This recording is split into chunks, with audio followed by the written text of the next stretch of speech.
que tiene que ver con el descanso de Dios. El descanso de Dios. Vamos a ir a Hebreos capítulo 4, el versículo 6 al 11.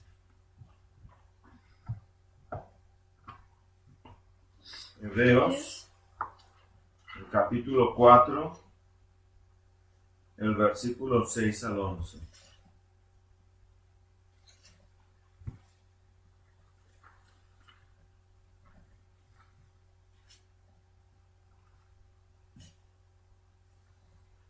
En la página 1021.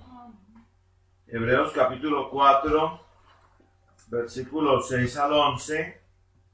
Y vamos a ir a Mateo capítulo 11, versículos 28 y 29. Amén. Hebreos capítulo 4, versículo 6 al versículo 11.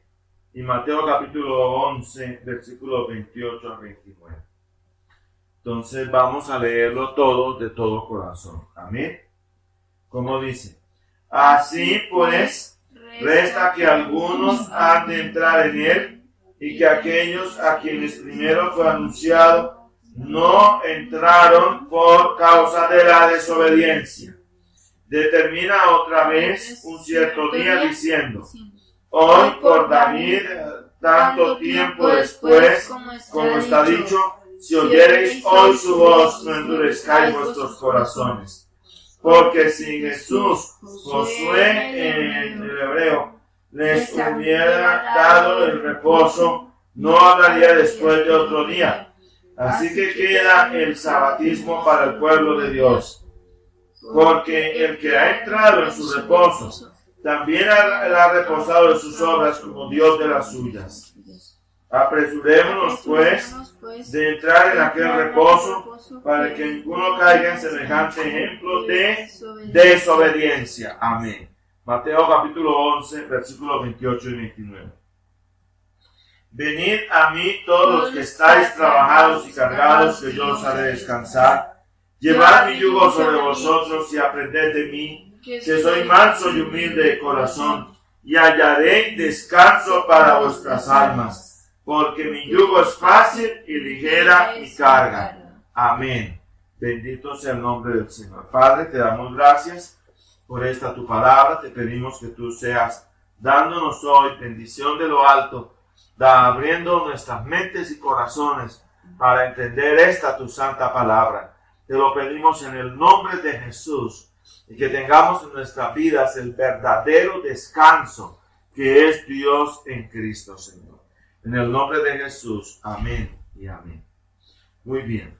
Lo primero que debemos ver es que la palabra de Dios nos presenta al hombre como un ser cansado. Ahora, si nosotros vamos a mirar más intensamente la palabra de Dios, más que cansado nos lo muestra como un hombre enfermo. Y mucho más allá que enfermo nos lo muestra como un hombre que está muerto espiritualmente. Y esa es la condición de todo ser humano sin Cristo. Está muerto espiritualmente. El hombre se halla bajo el agobio del pecado y carente, por lo tanto, de descanso. Veamos lo que dice el Salmo 38, el versículo 4. En el Salmo capítulo 38, en el versículo 4, la palabra de Dios dice: porque mis iniquidades han sobrepasado mi cabeza. Y dice: como carga pesada se han agravado sobre mí. El sentido de este pasaje es el de una carga muy pesada, una carga agobiante, una carga agotadora, abrumadora. Y esa es la condición del hombre bajo el pecado. Es un hombre que está cansado, que está bajo el agobio del pecado y que por lo tanto no puede tener descanso espiritual ninguno. En ninguna de las filosofías, en ninguno de los sistemas, en ninguno de los métodos, en ninguno de los logros humanos, el hombre puede hallar descanso. Y están abarrotadas los centros de consultorio psiquiátrico, los consultorios psiquiátricos, los consultorios de psicología están llenos de personas y estas personas están buscando en mucho un descanso en los métodos del mundo, pero no lo pueden hallar de manera definitiva. No pueden encontrar el descanso a fondo porque estas personas no han encontrado a Cristo. Y recordamos la obra El progreso del peregrino de Juan Bunyan, cuando vemos cómo este hombre que originalmente se llamaba pecador, este hombre es auxiliado por un evangelista que le dice: mira hacia arriba, mira hacia allá, sigue ese camino recto, no te apartes de él hasta llegar a la cruz. Y cuando llegues a la cruz compungido, allí tendrás la respuesta. Esa carga abrumadora que llevas sobre tus espaldas quedará, desaparecerá y serás una nueva criatura. Pero esa es la condición del hombre. Solamente puede hallar paliativos, unas formas ahí de medio descanso en este mundo, pero no encuentra realmente la verdadera paz y el verdadero descanso porque no ha encontrado al Señor. En el Antiguo Testamento el pecado humano tiene muchas connotaciones como deuda, esclavitud, atadura. Eso muestra que eso muestra que según la Biblia el pecado es una deuda, el pecado es una esclavitud, el pecado es una atadura. Pero en este caso vemos el pecado concretamente dentro del marco de una carga agobiante. Una carga agobiante. Y veamos lo que nos dice Isaías, el capítulo 38, el versículo 17. En Isaías 38, 17 dice: he aquí, amargura amarga para mí en la paz, mas a ti te alegró librar mi vida del hoyo de corrupción, porque echaste tras tus espaldas todos mis pecados.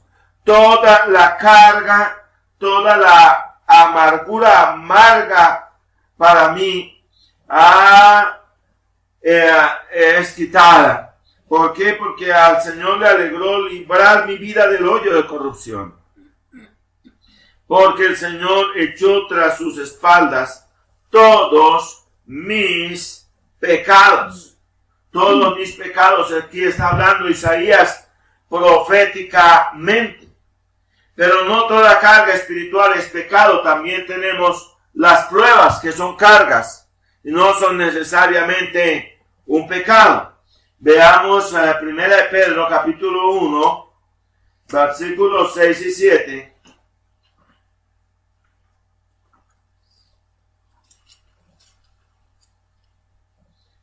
Donde dice: en lo cual vosotros os alegráis, estando al presente un poco de tiempo afligidos en diversas tentaciones, si es necesario. Dice: para que la prueba de vuestra fe, mucho más preciosa que el oro, y el cual perece, mas sin embargo es probado con fuego, sea hallada en alabanza, gloria y honra cuando Jesús el Cristo fuere manifestado. Bueno, entonces aquí la palabra de Dios nos muestra que el creyente puede pasar por pruebas, y esas pruebas son cargas, pero no son necesariamente pecados. Entonces debemos tener mucho cuidado en esto, porque hay ocasiones en las cuales la persona va a enfermarse, pero no significa que entonces porque está enferma está en un pecado. La enfermedad no es solamente una maldición, también en muchas ocasiones la enfermedad es una prueba, que es diferente, que es distinto. Veamos lo que nos dice la palabra de Dios en Primera de Pedro, el capítulo 4, el versículo 12. Dice: carísimos, no os maravilléis cuando seáis examinados por fuego. Ser examinados por fuego, lo cual se hace para vuestra prueba, como si alguna cosa peregrina os aconteciera.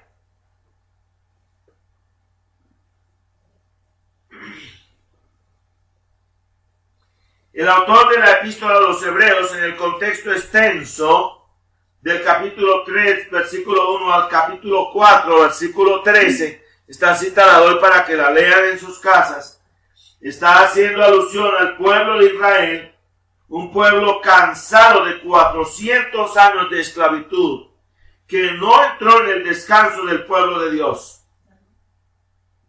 No entró en el descanso del pueblo de Dios. Veamos en el Salmo 95, versículo 8 al versículo 11. La anterior cita fue Hebreos capítulo 3, versículo 1, capítulo 4, versículo 13.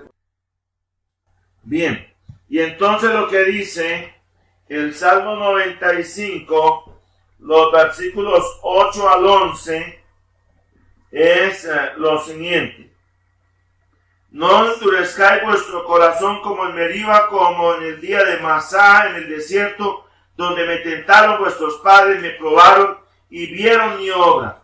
40 años combatí con la nación y dije: pueblo es que yerra de corazón, que no han conocido mis caminos. Por tanto yo juré en mi furor, no entrarán en mi reposo. Y veamos lo que dice en Números capítulo 4, 14, versículos 20 al 23. Números 14, versículos 20 al 23. Dice: entonces el Señor dijo: yo lo he perdonado conforme a tu dicho, mas tan ciertamente como vivo yo, la gloria del Señor llenará toda la tierra. Porque todos los que vieron mi gloria y mis señales que he hecho en Egipto y en el desierto, y me han tentado ya 10 veces y no han oído mi voz, no verán la tierra de la cual juré a sus padres. No, ninguno de los que me han irritado la verá. Vamos a los versículos 27 al 30. ¿Hasta cuándo oiré esta congregación perversa que murmura contra mí las querellas de los hijos de Israel, que de mí se quejan? Dile, vivo yo, dice el Señor, que según habéis hablado a mis oídos, así yo haré yo con vosotros. En este desierto caerán vuestros cuerpos, todos vuestros contados según toda vuestra cuenta de 20 años arriba, los cuales habéis murmurado contra mí.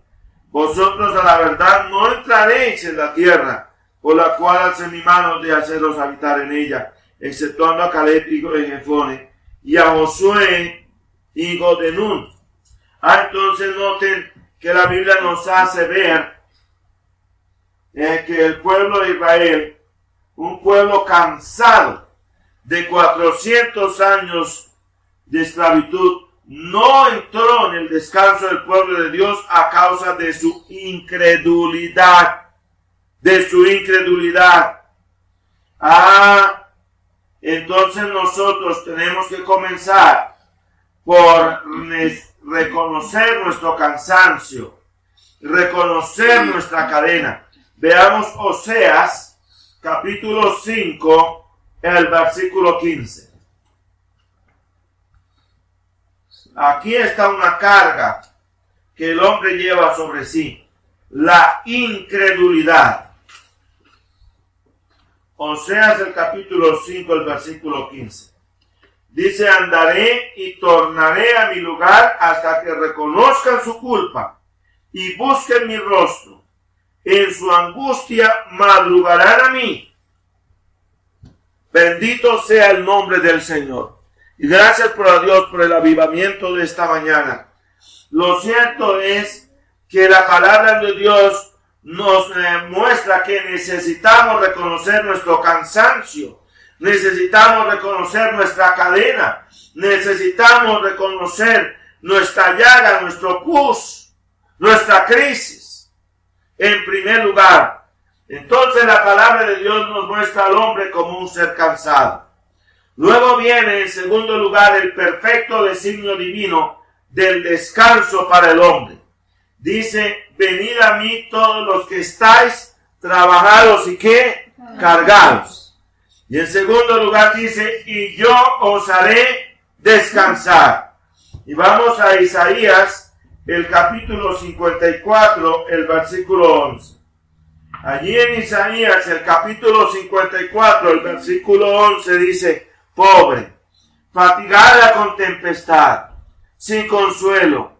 He aquí que yo cimentaré tus piedras sobre carbunclo y sobre zafiros te fundaré. Y sobre zafiros te fundaré. Pero dice pobre. Noten eso. Fatigada con tempestad. Pero luego dice, esa es la condición original del hombre. He aquí que yo cimentaré tus piedras sobre carbunclo y sobre zafiros te fundaré. Es decir, el verdadero descanso. Entonces el perfecto designio divino es el de Dios. El perfecto designio es el de Dios y es el designio del descanso para el hombre. Es interesante ver que en el diseño divino de la ley mosaica hay un total de 7 fiestas anuales y 7 es el número divino para la perfección o totalidad en la Biblia. Esto significa que en Cristo hallamos el desarrollo perfecto de Dios para el hombre. En el Antiguo Testamento, los términos Shabbat y Menuhá son los empleados para designar descanso. Son 2 términos distintos, Shabbat y Menuhá. De la palabra Shabbat viene nuestra palabra sábado, ¿no? Y la palabra Menuhá. Ellas son las 2 palabras que emplea el Antiguo Testamento. Estos 2 términos tienen sus equivalentes en los vocablos griegos novotestamentarios anapausis y catapausis. Para decir Shabbat, anapausis, y para decir Menuhá, catapausis. Shabbat y anapausis tienen 2 significados, uno principal y otro secundario. El significado principal es cesación de un trabajo o tarea, cesar en algo. Este es el significado principal, cesación de un trabajo o tarea. Cuando hemos terminado ese trabajo o esa tarea, tenemos una comisión grande que cumplir y nos dedicamos a cumplirla y trabajamos duro, o es lavar la loza, o en un momento dado es barrer el patio, o cumplir con algo, con un cometido, y en un momento dado terminamos, cesamos de hacer esa labor, ese trabajo, esa tarea, concluimos. Y viene un segundo significado que es holgar o descansar. Holgar o descansar. Ahora en Éxodo capítulo 20, versículo 8 al versículo 11.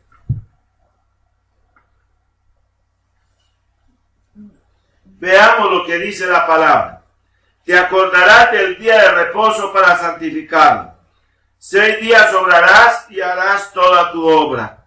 Mas el 7º día será sábado al Señor tu Dios. No hagas en él obra alguna, tú, ni tu hijo, ni tu hija, ni tu siervo, ni tu criada, ni tu bestia, ni tu extranjero que está dentro de tus puertas.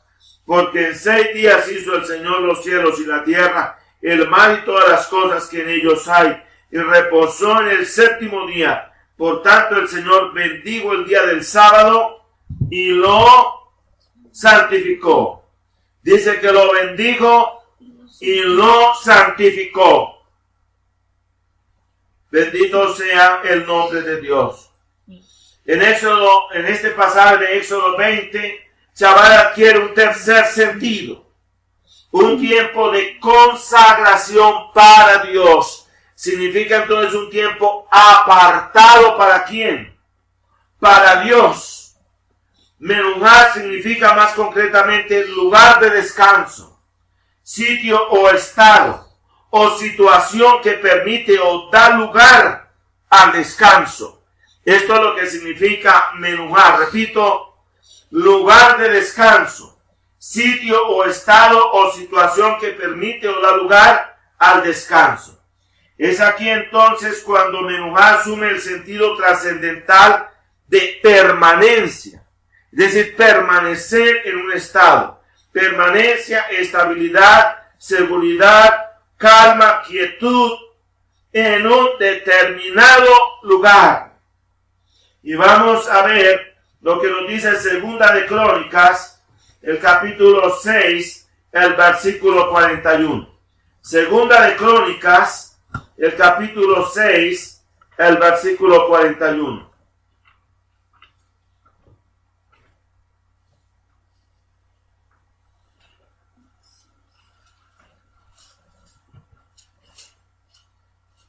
Oh Señor Dios, levántate ahora para habitar en tu reposo, tú y el arca de tu fortaleza. Sean, oh Señor Dios, vestidos de salvación tus sacerdotes y gocen de bien tus misericordiosos. Dice, oh Señor Dios, levántate ahora para habitar en tu reposo. Noten que es un lugar, ¿no? Para hallarse en un estado permanente. Un estado de permanencia, estabilidad, seguridad, calma, quietud, ¿no? Veamos el Salmo 138, versículo 2. Eso significa que Dios estaría en el templo, en el Beit Hamikdash de Salomón. Estaría en quietud, en reposo. El Salmo 138, el versículo 2. Veamos lo que dice. Dice allí, adoraré al templo de tu santidad y alabaré tu nombre sobre tu misericordia y tu verdad, porque has hecho magnífico tu nombre y has engrandecido tu dicho sobre todas las cosas. Ese lugar de ese menujá o ese lugar es la cruz de Cristo. Ese es el lugar. Colosenses, el capítulo 1, el versículo 20.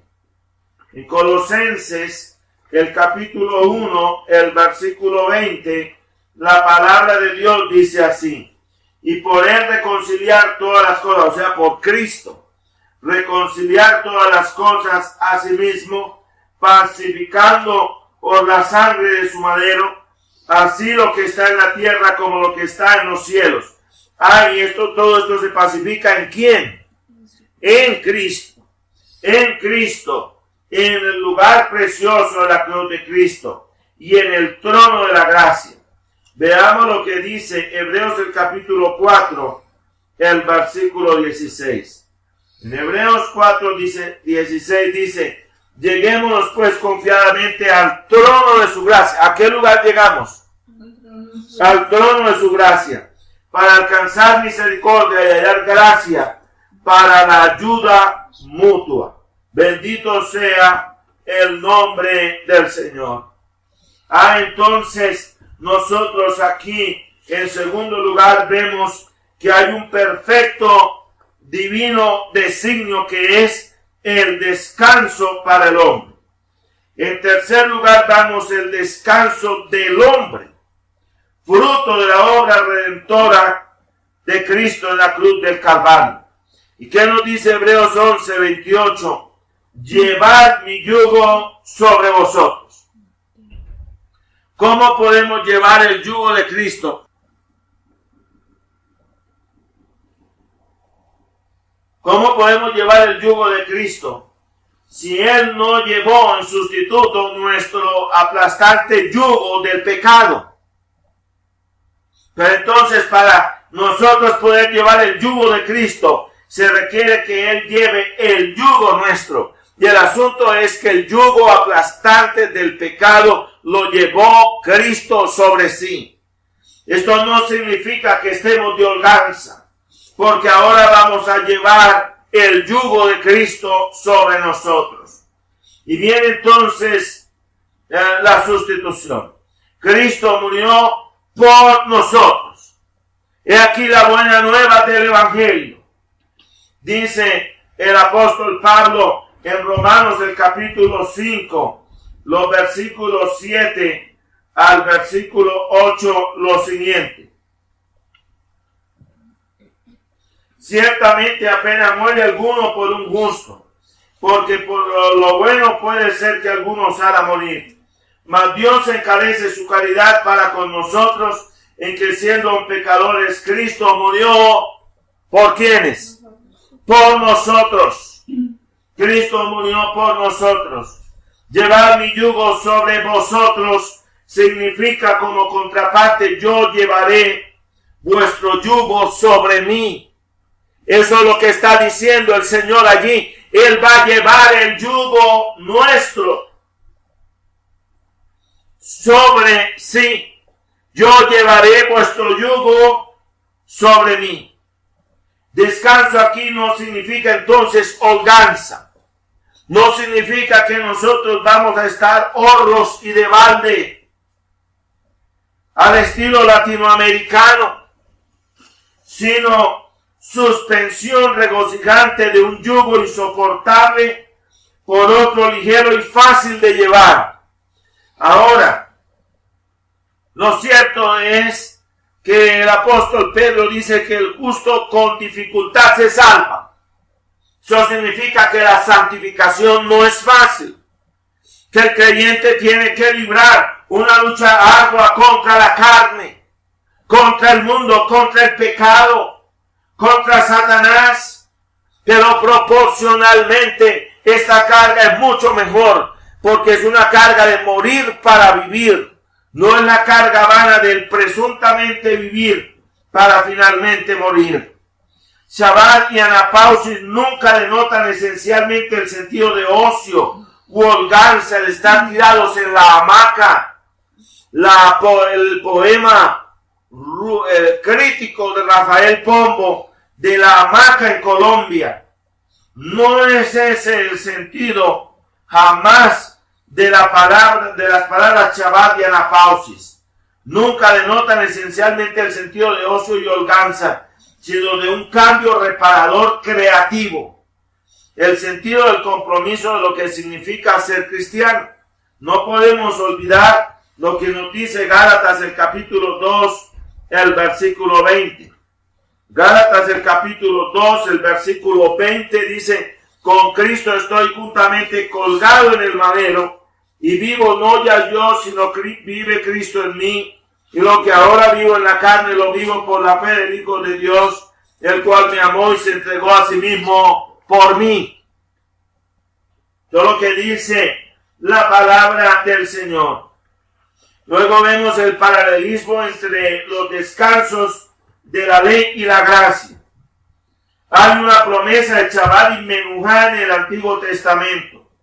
Ella es una prefiguración y señal del nuevo pacto. Hebreos 10:1.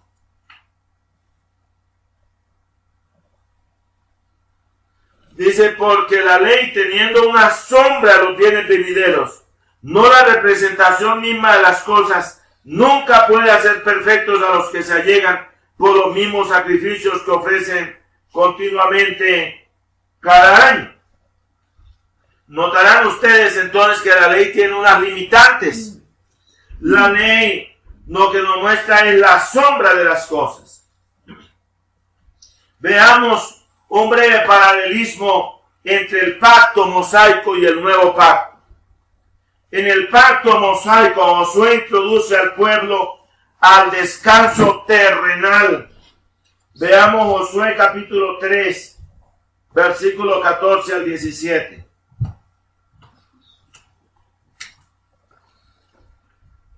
Josué capítulo 3, versículo 14 al 17. Y aconteció que partiendo el pueblo de sus tiendas para pasar el Jordán, y los sacerdotes delante del pueblo llevando el arca del pacto, cuando los que llevaban el arca entraron en el Jordán, así como los pies de los sacerdotes que llevaban el arca fueron mojados a la orilla del agua, porque el Jordán suele reverter sobre todos sus bordes todo el tiempo de la siega.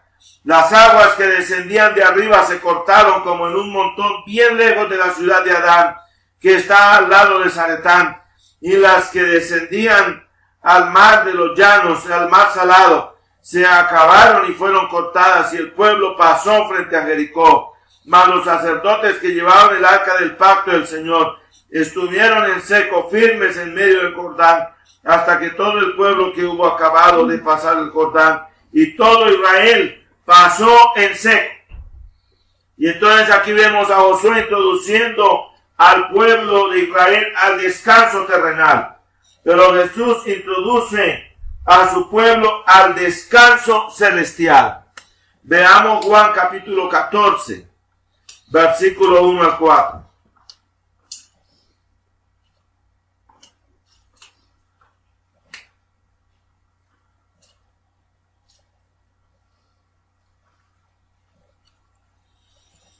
No se turbe vuestro corazón, creéis en Dios, creed también en mí. En la casa de mi Padre muchas moradas hay. De otra manera os lo hubiera dicho, porque voy a aparejaros el lugar. Y si me fuere y os aparejare el lugar, vendré otra vez y os tomaré a mí mismo, para que donde yo estoy, vosotros también estéis. Así que sabéis a dónde yo voy y sabéis el camino. Entonces noten ustedes que aquí el Señor nos habla de un descanso celestial. El Menujá es la tierra de Canaán en el pacto mosaico.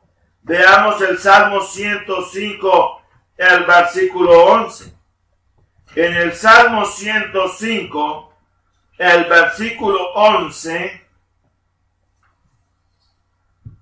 dice así la palabra del Señor, diciendo: a ti te daré la tierra de Canaán por cordel de vuestra heredad. Noten que la tierra de Canaán es el lugar del descanso terrenal que le dio Josué al pueblo de Israel. El Menujá entonces de Israel es la tierra de Canaán, pero el Menujá o catapausis en el nuevo pacto para el Israel de Dios, el nuevo Israel de Dios que es la iglesia, es el cielo de Dios. Hebreos 13:14. En Hebreos, el capítulo 13, en el versículo 14, la palabra de Dios claramente nos dice lo siguiente: porque no tenemos aquí ciudad permanente, mas buscamos la porvenir. Bendito sea el nombre del Señor. Aquí no tenemos ciudad permanente. Entonces, ¿nosotros qué ciudad buscamos? La porvenir, la Jerusalén celestial. Es el cielo de Dios. Aquí en esta tierra no hay descanso perfecto. Aquí no lo hay. Aquí no hay nada perfecto. No lo hay. Aquí no hay iglesia perfecta. No la hay. No hay creyentes perfectos. No los hay. Nada de eso lo hay. Nada. Todo en este mundo trae de una u otra manera su espina. Todo trae dolor. Todo trae defectos. Todo aquí en este mundo es limitado. Aquí en este mundo no hay amor perfecto. No lo hay. Entonces buscamos lo que. Lo porvenir. Lo porvenir es lo que nosotros buscamos. Hubo un día, para el caso del pacto mosaico, de la dispensación de la ley, hubo un día de entrada al descanso terrenal, que fue el sábado terrenal, en el cual Dios cesó de su creación y el pueblo de Israel entró a la tierra de la Palestina. Y lo vemos en Génesis, el capítulo 2, el versículo 2. En Génesis el capítulo 2, en el Bereshit, el versículo 2 dice: y acabó Dios en el día séptimo su obra que hizo, y reposó en el día séptimo de toda su obra que había hecho. Ahí descansó Dios. Y también el pueblo de Israel entró en un Shabbat, en un sábado, entró a la tierra prometida. Para el caso del nuevo pacto, hay un día de gozosa entrada al descanso celestial. Dice hoy. En la lectura que hicimos de la epístola a los Hebreos dice hoy. Si oyeres hoy su voz, no endurezcáis vuestro corazón. ¿Por qué? Porque hay un día de gozosa entrada al descanso celestial. el domingo celestial, pues en él resucitó el segundo Adán, Cristo, cabeza de la segunda creación. Veamos 2 Corintios, el capítulo 5, el versículo 17. En 2 Corintios, el capítulo 5, el versículo 17, dice así la palabra del Señor. De manera que si alguno está en Cristo, son nueva creación, dice. Las cosas viejas pasaron y aquí todo es hecho nuevo. Es decir, hubo una vieja primera creación que es esta, la presente. Y hubo un día de descanso de esa creación que fue el sábado. Y hay una nueva creación a partir de la resurrección. Y en esa nueva creación, noten ustedes que si alguno está en Cristo es una nueva creación. Una nueva creación. Y noten ustedes que esto fue un domingo, cuando el Señor Jesús resucitó. Entonces hay un día de gozosa entrada al descanso celestial hoy, el domingo celestial, pues en él resucitó el segundo Adán, Cristo, cabeza de la segunda creación. Veamos lo que dice 1 Corintios, el capítulo 15, el versículo 45. Dice, así también está escrito, fue hecho el primer hombre Adán en alma viviente, y el postrer Adán, noten, que hay un primer Adán y hay un postrer Adán en espíritu vivificante. Notarán ustedes que Cristo resucitó el segundo Adán el día domingo y Cristo es cabeza de la segunda creación, cesando así de su obra redentora hecha de una sola vez y para siempre. Veamos lo que dice Hebreos, el capítulo 10, el versículo 14. En Hebreos, el capítulo 10, en el versículo 14, la palabra de Dios nos dice lo siguiente. Porque con una sola ofrenda hizo consumados para siempre a los santificados. Allí él terminó, allí, así como Dios cesó su creación en el sábado, así también Cristo, al morir en la cruz del Calvario, cesó su obra redentora. Significa que él ya dio, él ya pagó, y él no tiene por qué repetir otra vez la redención, porque ya todo fue pagado por Cristo en la cruz del Calvario. Para el caso del pacto mosaico, la entrada se hacía por la fe. Veamos lo que dice Hebreos, el capítulo 4, el versículo 2. Dice, porque también a nosotros nos ha sido anunciado como a ellos. Noten, o sea, que a la generación del Éxodo se le anunció algo, porque también a nosotros nos ha sido anunciado como a ellos, mas no les aprovechó el oír la palabra a los que la oyeron sin mezclar fe. Es decir, porque no les aprovechó porque no tuvieron fe. Por su incredulidad no les aprovechó la palabra de Dios. Para nada les aprovechó. Y muchas veces hablamos a una persona que está metida en un problema, en un atolladero, y le leemos la palabra, miren lo que dice el Señor, y la persona no descansa porque no cree. Una de las cosas que vemos de la oración de Ana fue que Ana fue y derramó con toda amargura su corazón delante de Dios y clamó por la crisis, el agobio en que estaba. Pero ella oyó la bendición del sumo sacerdote Elí y creyó la palabra de Dios. Y luego dice que Ana se fue alegre y no estuvo más triste. Es decir, la carga cesó, terminó. Pero cuando uno aparentemente ha oído la palabra de Dios y sigue con la misma carga, es porque no ha creído en verdad la promesa que Dios ha dado. La persona la ha oído, pero no la ha escuchado. La persona la ha razonado, pero la persona no ha creído la palabra de Dios. Y es por eso que uno debe aprender que leyó la palabra de Dios y confió en ella y descansó. y no seguir con la misma carga. Luego vemos entonces en contraposición que la entrada también al nuevo pacto se hace por la fe. Leamos el versículo 3. Pero entramos en el reposo los que hemos creído, de la manera que dijo: así que les juré en mi ira, no entrarán en mi reposo, aún acabadas las obras desde el principio del mundo. Pero dice que nosotros entramos en el reposo los que hemos creído. O sea que el que en verdad ha creído en la buena nueva de la gracia de Dios, reposa de la carga agobiante del pecado. Descansa. Este es el verdadero descanso. Por eso el mundo impío no tiene el verdadero domingo. No lo guarda porque no lo puede guardar. Porque no conoce el mensaje del evangelio. No lo tiene en su vida. No lo conoce vivencialmente. Solamente aquel que en verdad ha nacido de nuevo es la persona que puede decir que en verdad guarda el domingo. Porque allí tiene el verdadero promesa del descanso de Dios.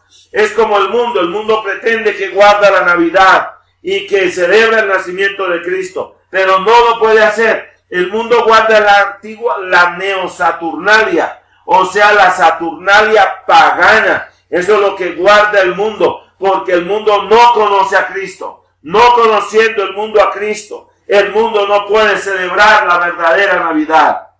Lo que tiene es una estela de costumbrismo, de tradicionalismo, de religiosidad máximo, pero ahí no hay más nada en verdad. Entonces, repito, en el pacto mosaico, al igual que en el nuevo pacto, se entraba por la fe. Luego, en cuarto lugar, vemos que el descanso efectivo nos viene del oír con fe la palabra divina. Vimos entonces en primer lugar que el hombre es un ser cansado. En segundo lugar, vimos el perfecto designio divino del descanso para el hombre. En la primera ocasión vimos que dice: venid a mí todos los que estáis trabajados y cargados, que yo os haré descansar. En segundo lugar vimos el perfecto designio divino del descanso para el hombre, y yo os haré descansar. En tercer lugar vemos el descanso del hombre, es que el verdadero descanso del hombre es fruto de la obra redentora de Cristo en la cruz del Calvario. Entonces se requiere primero que por la ley el hombre reconozca que es un ser cargado con carga de pecado, que está bajo el yugo vil del pecado y va hacia la condenación. Y luego entonces viene el evangelio del nuevo pacto de la gracia. Y aquí en cuarto lugar vemos el descanso efectivo. Vemos que este descanso nos viene del oír con fe la palabra divina. Porque dice: y aprended de mí. Veamos Hebreos el capítulo 4, el versículo 12. En Hebreos 4 dice: porque la palabra de Dios es viva y eficaz, y más penetrante que toda espada de los filos, y que alcanza hasta partir el alma y el espíritu y las coyunturas y los tuétanos, y que discierne los pensamientos y las intenciones del corazón. Que discierne los pensamientos y las intenciones del corazón. Los pecados de incredulidad y desobediencia son pecados que se hallan muy ligados. Veamos lo que dice Hebreos capítulo 3, el versículo 19. Y veamos, repito, lo que nos dice la palabra de Dios en Hebreos el capítulo 3, el versículo 19. Y dice: y vemos que no pudieron entrar a causa de su incredulidad. Notarán ustedes que la generación que salió del Éxodo, que salió de Egipto, de las cargas de opresión, no pudo entrar a la tierra prometida a causa de la ¿qué? De la incredulidad. Y veamos lo que dice el capítulo 4, el versículo 11. Apresurémonos pues de entrar en aquel reposo, que ninguno caiga en semejante ejemplo de desobediencia. ¿Por qué la generación que salió con Moisés de Egipto no entró a la tierra prometida? No entró porque fue una generación incrédula. No creyó la promesa de Dios. Y como fue una generación incrédula, de manera consecuente actuó en desobediencia. Y entonces notarán ustedes que los pecados de incredulidad y desobediencia van ligados como dos eslabones de una cadena. Donde hay incredulidad, hay desobediencia. Hay desobediencia. Y hay anarquía. Eso es lo que hay.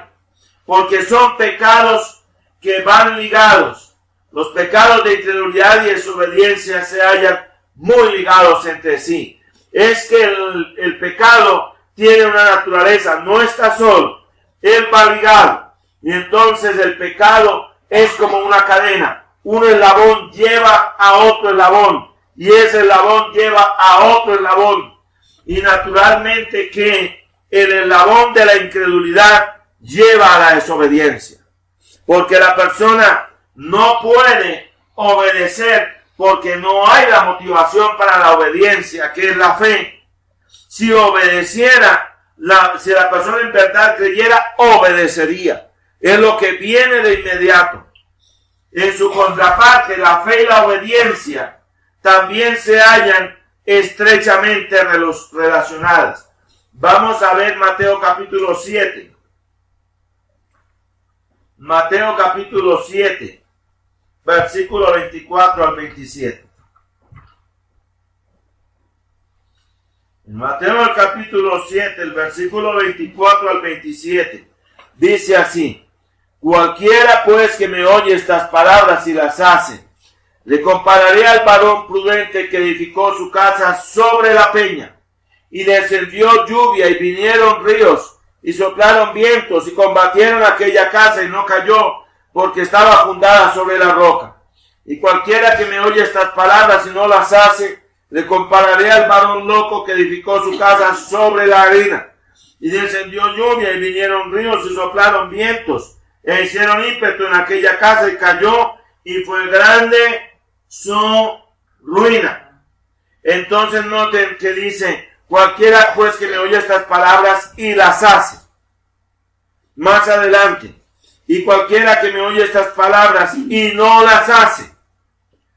Bueno, entonces notarán ustedes que hay un ligamento entre incredulidad y desobediencia. Y hay también un ligamento entre fe y obediencia.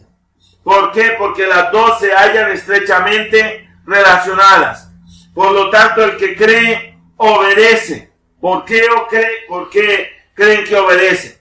Porque creen. El que en verdad ha creído la palabra del Señor, la obedece. Y la palabra lo que nos dice en Romanos 10:17 es que la fe viene por el oír, y por el oír de la palabra de Dios. Eso es lo que nos dice en Romanos 10:17, que la fe viene por el ¿qué? Por el oír. Por el oír. Muy bien. Entonces hasta aquí lo que hemos estado viendo es que primero, según en la Biblia, la palabra de Dios, el hombre por su condición espiritual de pecador es un ser cansado. Y dice: venid a mí todos los que estáis trabajados y cansados. Luego, en segundo lugar, vemos el perfecto designio divino del descanso para el hombre. Dice: y yo os haré que descansar. En tercer lugar, vemos el descanso del hombre, fruto de la obra redentora de Cristo en la cruz del Calvario. Llevad mi yugo sobre vosotros. Llevad mi yugo sobre vosotros. Y entonces eso significa que en la contraparte lo que el Señor está diciendo es: yo llevaré vuestro yugo sobre mí. Yo lo llevaré. Y entonces el Señor echa su yugo sobre nosotros, pero al mismo tiempo Él asumió sobre sí en la obra redentora de Cristo nuestra carga. una carga que nos llevaba a la condenación eterna, una carga abrumadora, la abrumadora carga del pecado que nos llevaba a la eterna condenación. Él la llevó sobre sí, y al llevarla Él sobre sí, en nosotros encontramos el descanso nuestro en el fruto de la obra redentora de Cristo en la cruz del Calvario. En cuarto lugar, vimos el descanso efectivo. Vimos que ese descanso nos viene del oír con fe la palabra divina. El oír con fe la palabra del Señor. Allí nosotros podemos en verdad descansar en Cristo si en verdad hemos oído esta palabra. Podemos echar toda nuestra ansiedad, nuestras cargas, nuestros afanes, nuestros pecados, nuestras dificultades, echarlas sobre el Señor y descansar. En quinto lugar, vemos que la gracia de Cristo es nuestro descanso. Porque dice así la palabra del Señor, que soy manso y humilde de corazón, y hallaréis descanso para vuestras almas.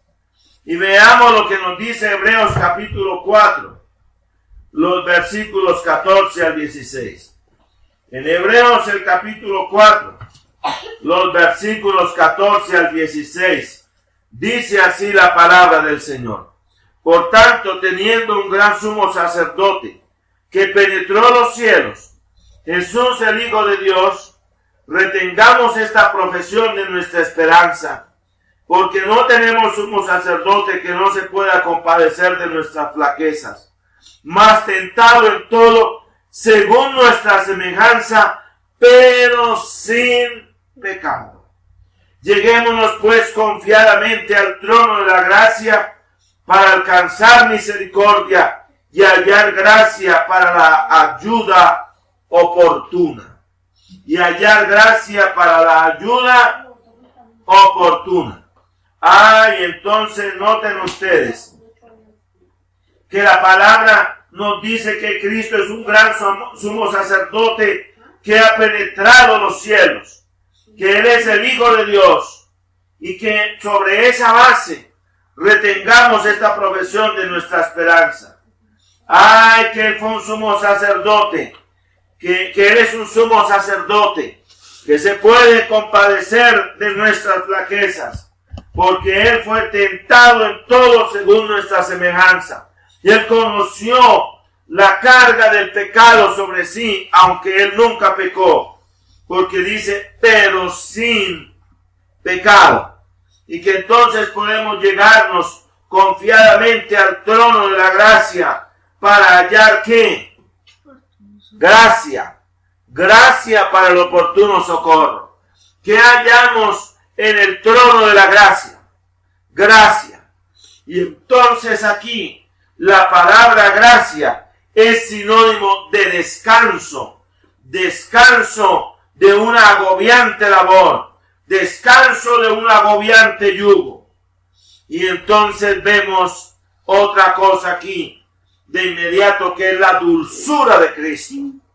Cuando hemos probado el carácter abrumador, el yugo dominante del pecado, cuando hemos probado en nuestra vida el peso agobiador de la carga del mal y del pecado, hallamos entonces en su contraparte la dulzura de Cristo. Bendito sea el nombre del Señor. Oh sí, hallamos entonces que Cristo es dulce. Y este es uno de los rasgos que nosotros encontramos de Cristo en Marcos el capítulo 5. En primer lugar vemos allí el caso de la mujer hemorroísa. Esta mujer llevaba 12 años llevando una carga insoportable de la enfermedad, de estar esta mujer con este sangrado permanente sin poderse detener, si tuviera mayor estancamiento. Esta mujer debía hallarse en un estado de mucha carencia de sangre. Esta mujer tenía esta carga de esta enfermedad que la hacía inmunda, según la ley de Moisés. Y una cosa que llama la atención es que la niña de Jairo, que el Señor resucitó ese mismo día, tenía también 12 años. 12 años.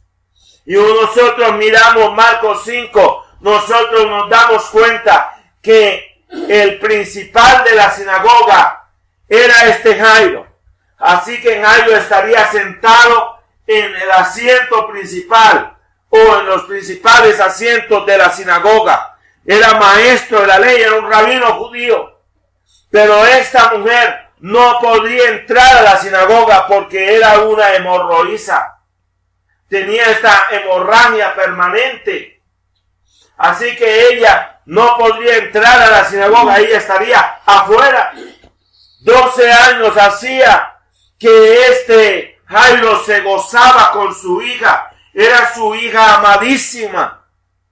Pero 12 años hacía que esta mujer no tenía hogar, porque ella era declarada inmunda como una mujer leprosa. Así que ella estaba llevando la carga agobiante de esta enfermedad. Y sucede que cuando estaba el Señor predicando allí en Capernaum, vino Jairo con su carga. ¿Cuál era la carga? Mi hija se está muriendo. Ven, por favor, ayúdame, mi hija se está muriendo. Y era para que el Señor la sanara y la restituyera.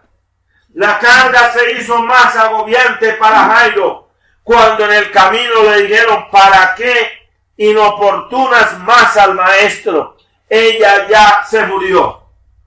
Es decir, como que la carga llegó a un estado ya de irresolución definitiva. Pero el Señor Jesús le dijo: ten fe. Esto fue lo que le dijo a Jairo. Pero notarán ustedes que mientras ellos iban hacia la casa de Jairo, se atravesó esta mujer y tocó el manto del Señor Jesús. Y el Señor Jesús dijo: ¿quién me ha tocado? Y los discípulos dijeron: Señor. Los discípulos veían con el ojo de carne y se guiaban por el ojo de carne.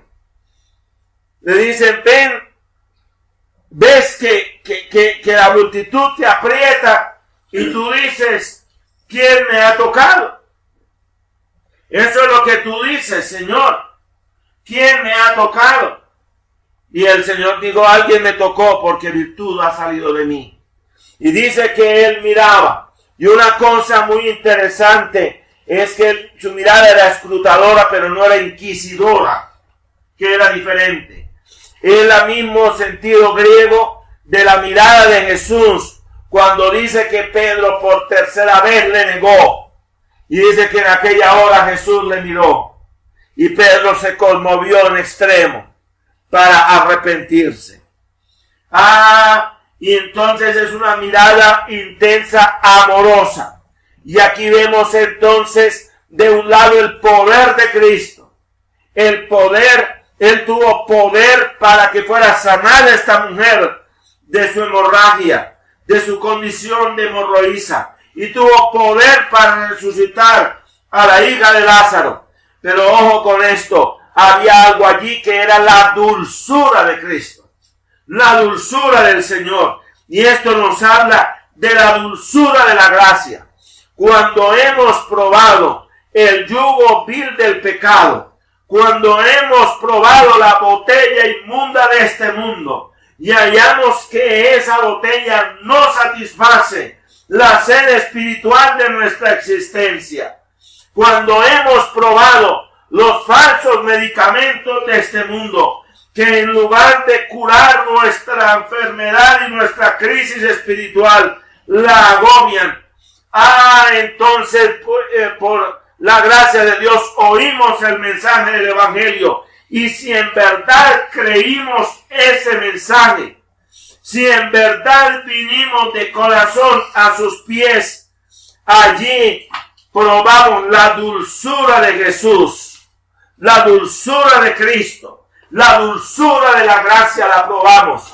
Y créanme que en verdad si hemos venido a la conversión y al nuevo nacimiento, ya nada de este mundo nos atrae, nada de los vinos de este mundo nos puede gozar tanto como el vino precioso de la gracia. Y por eso el apóstol Pablo dice, no os embriaguéis con vino en lo cual hay disolución, antes bien sed llenos del Espíritu Santo de Dios.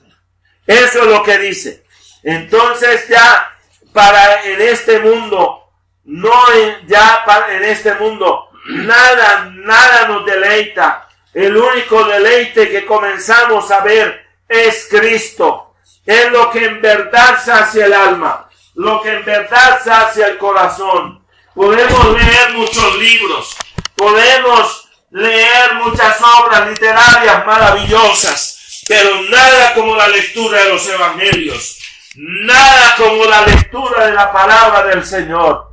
Al parecer, en los días de la guerra de la secesión, la crisis personal intensa que vivió Abraham Lincoln fue tal que Lincoln tuvo que asirse de su Biblia, que al parecer era la de su madre, y leer esa Biblia y asirse a ella. Y llegó a decir, yo estoy embelesado con la lectura de la palabra de Dios y no hay un libro que se le compare a esta palabra. ¿Por qué? Porque es la palabra de Dios la que en verdad llega a saciar al hombre. Y cuando la persona en verdad prueba la palabra de Dios, cuando en verdad la prueba, ya no hay diversiones en este mundo, ya no hay gustos en este mundo que puedan siquiera en parte llegar a competir con la dulzura de esa palabra de Dios. Hemos cantado esta mañana este precioso himno: dar al Padre toda gloria, dar al Hijo todo honor, y al Espíritu Divino alabanza de loor. Pero este himno fue compuesto por un hombre que era un médico. Y este médico, cuando era un estudiante de medicina, en su osadía para agasajar a sus amigos en una fiesta de estudiantes, cogió la Biblia que su madre le había regalado con tanto esfuerzo y tanto amor, y fue a empeñarla en un empeñadero en los Estados Unidos en la época del estudio de la medicina en el siglo XIX.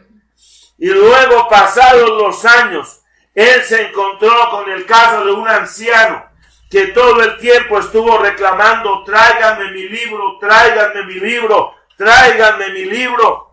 Y el anciano murió. Y lo que él hizo fue preguntarle a una de sus hijas de qué hablaba este anciano cuando permanentemente reclamaba su libro. Y encontró que lo que él llamaba mi libro era una Biblia. Una Biblia. Y lo que le dijo la joven a aquel médico es que el deleite de mi padre era leer todos los días su Biblia, que la compró en un empeñadero en tal ciudad de los Estados Unidos hace 40 y tantos años, que hacía unas horas que un joven estudiante de medicina había llegado a ese empeñadero para vender esa Biblia ya, a fin de coger unos pesos para hacerle una fiesta a sus amigos, unos dólares para hacerle una fiesta a sus amigos. Pero dice que el anciano leía esa Biblia con deleite. Su hija dice que su anhelo era regresar del trabajo para coger esa Biblia, para leerla. Y de allí el anhelo de adentrarnos en esta palabra de Dios con deleite. Agustín de Hipona tuvo como padre espiritual al famoso Ambrosio de Milán. Y dice que eran tan intensas sus luchas que en un momento dado dirigía sus pasos hacia la casa pastoral para buscar a Ambrosio. y dice que lo encontraba absorto, leyendo la Sagrada Escritura, y era un ambiente tan sagrado que no se atrevía a Agustín a interrumpirlo. Y dice, estábamos tan cerca, pero ay, Señor mío, estábamos los dos tan lejos. Este anciano había encontrado el deleite de la palabra divina, porque nada nos puede saciar a nosotros los creyentes como nos sacia la lectura y el estudio directo de la palabra del Señor. Ya no queremos oír otras cosas, ya solamente queremos es buscar lo que en verdad nos puede saciar, lo que nos edifica, lo que nos alimenta en verdad, que es la dulzura de la gracia de Cristo. Lutero dijo que él no necesitaba más profecía, porque hay gente que anda detrás de presuntos profetas e iluminados y lo que han caído es en adivinación. En eso es lo que han caído. Él dijo que en la Sagrada Escritura él tenía toda la profecía exactamente para 10,000 años.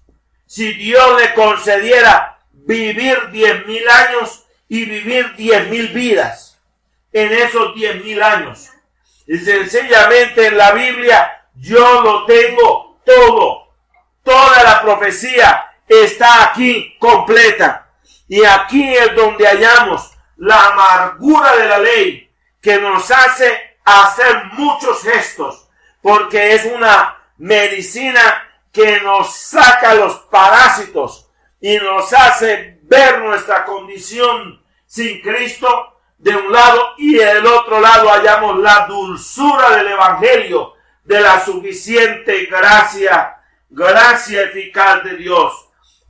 Y entonces encontramos aquí que la gracia de Cristo es nuestro verdadero descanso. Y si la creemos en verdad de corazón, allí descansamos para la bendita honra y gloria de Dios. Se dice que había momentos en los cuales los teólogos, compañeros de Lutero, se hallaban en un agobio impresionante. Iban a buscarlo y lo encontraban en un descanso impresionante. ¿Y por qué? En medio de tantas pruebas y de tantas dificultades y de tantos desvelos y de tantas luchas. No, es que el reformador había leído las promesas de Cristo y había confiado plenamente en ellas. Y por eso, a diferencia de sus amigos que estaban muy faltos de fe, él estaba pletórico de fe y descansando cómodamente en el poder de su gracia. Y luego vemos en sexto lugar el juicio para los incrédulos que no entran en el descanso de Dios. Veamos lo que dice Hebreos capítulo 4, el versículo 3. En el libro de Hebreos, en el capítulo 4, en el versículo 13, la palabra de Dios dice lo siguiente. Dice así: y no hay cosa creada que no sea manifiesta en su presencia. Antes todas las cosas están desnudas y abiertas a sus ojos, de lo cual hablamos.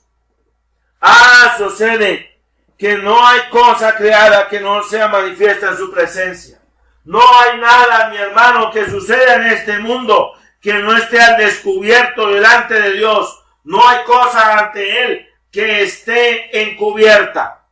Y la Biblia dice que todo lo que está escondido saldrá a la luz en aquel día. En aquel día va a salir a la luz. Que no hay entonces nada que se escape, y que de toda palabra ociosa que hablaren los hombres, de ella darán cuenta en el día del juicio. Que en el día del juicio vamos a dar cuenta de todos nuestros hechos buenos y malos, de las cosas que pudimos hacer y no las hicimos. De ella daremos cuenta cada uno de nosotros delante de Dios. Sucede entonces que para el mundo incrédulo hay una sentencia.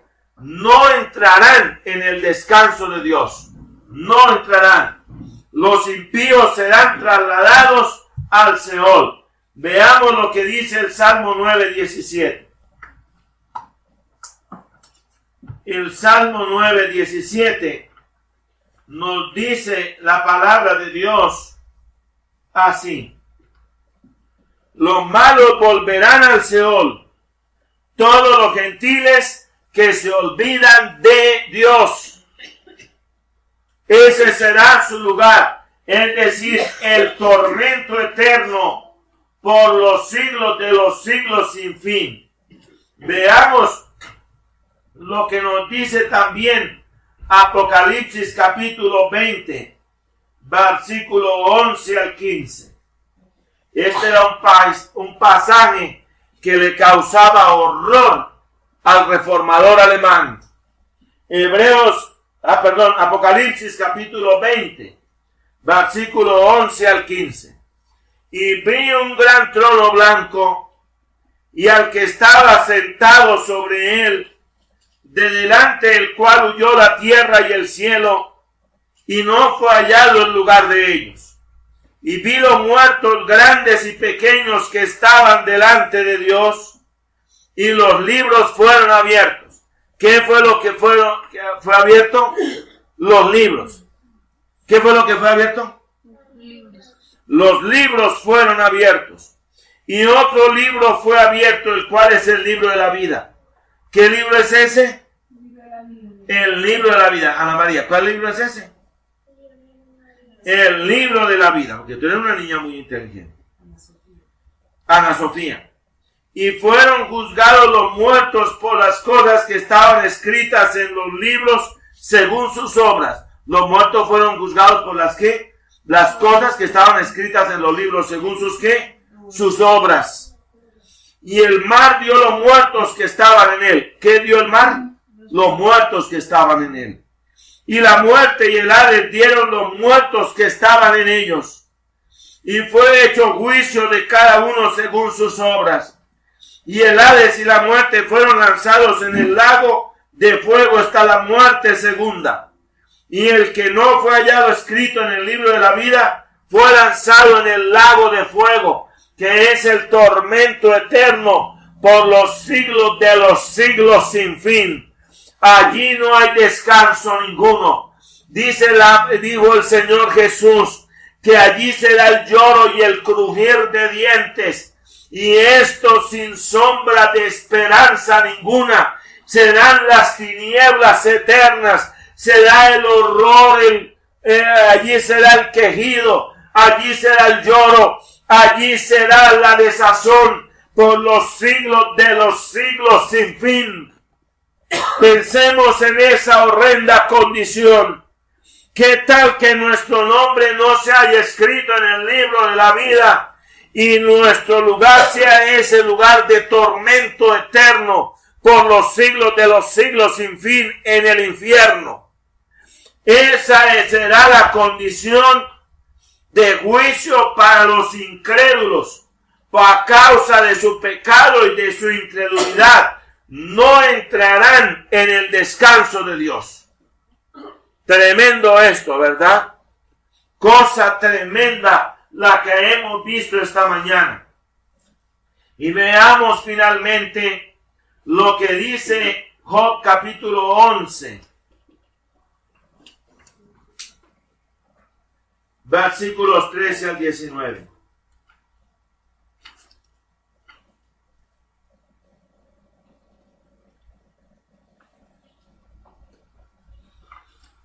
Veamos lo que la palabra dice.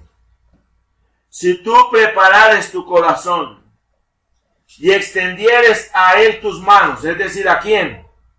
Al Señor. ¿A quién, Ana Sofía? Al Señor. Si alguna iniquidad hubiere en tu mano y la echares de ti, y no consintieres que more maldad en tus habitaciones. Noten que no debemos consentir ni de tirios ni troyanos el pecado en nuestra casa. No se debe consentir. Porque dice aquí, y no consintieres que more maldad en tus habitaciones. Entonces levantarás tu rostro limpio de mancha y será firme, y no temerás. Y olvidarás tu trabajo y te acordarás de él como de aguas que pasaron. Y en mitad de la siesta se levantará bonanza. Resplandecerás y serás como la misma mañana. Y confiarás que habrá esperanza y cavarás y dormirás seguro. Y te acostarás y no habrá quien te espante. Y muchos te rogarán. Mas los ojos de los malos se consumirán y no tendrá refugio. Y su esperanza será agonía del alma. Noten ustedes el destino final de los justos frente al destino final de los malvados, de los incrédulos sin Cristo. Noten la diferencia entre el creyente y el incrédulo. Noten ustedes.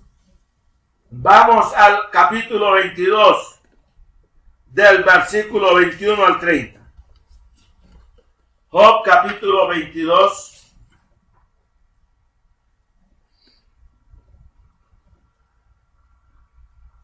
Versículo 21 al versículo 30. Amístate con él y tendrás paz y por ello te vendrá bien. Entonces significa que nosotros nos podemos amistar ¿con quién? Con el Señor. Con el Señor. Al amistarnos con él, ¿qué hallamos? Su gracia. Y por lo tanto, ¿su qué? Su descanso. La paz de Dios, que sobrepasa todo entendimiento. Y dice entonces, amístate ahora con él y tendrás paz, y por ello te vendrá bien. Toma ahora la ley de su boca y pon sus palabras en tu corazón. Si te volvieres al Omnipotente, serás edificado. Alejarás de tu tienda la iniquidad, y tendrás más oro que tierra, y como piedras de arroyos oro de Ofir. Y el Todopoderoso será tu defensa, y tendrás plata a montones. Porque entonces te deleitarás en el Omnipotente, y alzarás a Dios tu rostro. Orarás a él, y él te oirá, y tú pagarás tus promesas. Determinarás asimismo una cosa, y te será firme, y sobre tus caminos resplandecerá luz. Cuando los otros fueren abatidos, dirás tú, enaltecimiento habrá, y él salvará al humilde de ojos. La isla del inocente escapará, y en la limpieza de tus manos será guardada. Bendito sea el nombre del Señor. ¿Creemos estas promesas? Amén. Esta es la invitación de Dios para creer en las bondades de la gracia y de su obra evangélica, de la obra redentora en la cruz del Calvario. Y así llegamos al descanso de Dios. Quiere decir que el verdadero descanso para nosotros, el verdadero descanso espiritual, es la gracia de la obra redentora de Cristo en la cruz del Calvario, su bendito y precioso evangelio, las riquezas inmensas de sus promesas. En ellas podemos descansar de manera firme y segura. Alabado sea tu nombre, Señor, en esta mañana. Y es por eso que debemos volvernos a él de corazón. Y repito, aquí está claramente lo que dice Mateo, el capítulo 11, los versículos 28 y 29. Venid a mí, todos los que estáis trabajados y cargados. Nos hemos reconocido como pecadores, trabajados y cargados, que yo os haré descansar. Llevad mi yugo sobre vosotros y aprended de mí, que soy manso y humilde de corazón, y hallaréis descanso para vuestras almas. En nuestro estudio inicial dijimos que habían dos palabras, las palabras hebreas Shabbat y Menuhá. Y dijimos también que estas dos palabras tienen su contraparte en el griego del Nuevo Testamento, que son anapausis y catapausis. Pero vimos que jamás la palabra en sí, las palabras Shabbat y Menujá, no implican jamás algo así como tirarse uno a la hamaca en sentido de ocio, no. Significa que hemos cesado una labor, que es la labor agobiante de nuestra condición de pecadores, y eso termina. Pero la palabra Shabbat, que significa cesar de hacer algo, concluir, terminar una labor, implica de inmediato otra cosa, y es entrar a una nueva labor. A una nueva labor significa entrar a una nueva vida, que es la vida de la gracia, y al trabajo activo de la gracia. La gracia no es pasiva, la gracia es activa. ¿Por qué? Porque, como lo digo con tanta propiedad el reformador don Juan Calvino, la sola fe salva, mas la fe nunca está sola.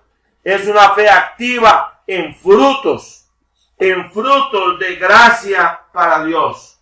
Y eso nos lleva siempre a tener en cuenta que debemos aprovechar bien el tiempo, día a día, para llevar días fructíferos en la obra de la gracia de Dios.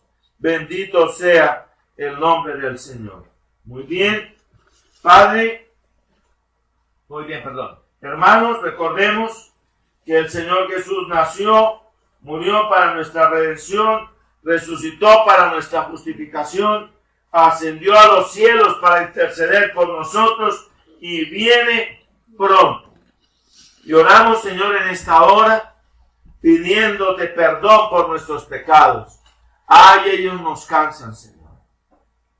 Ellos nos cansan. Las flaquezas de nuestra carne nos cansan. Las cosas de este mundo, llega el momento en que son trabajos y enojos, Señor. Y te pedimos perdón entonces por nuestros pecados. Más amor y más consagración. Más amor te pedimos en el nombre de Jesús. Amén y amén.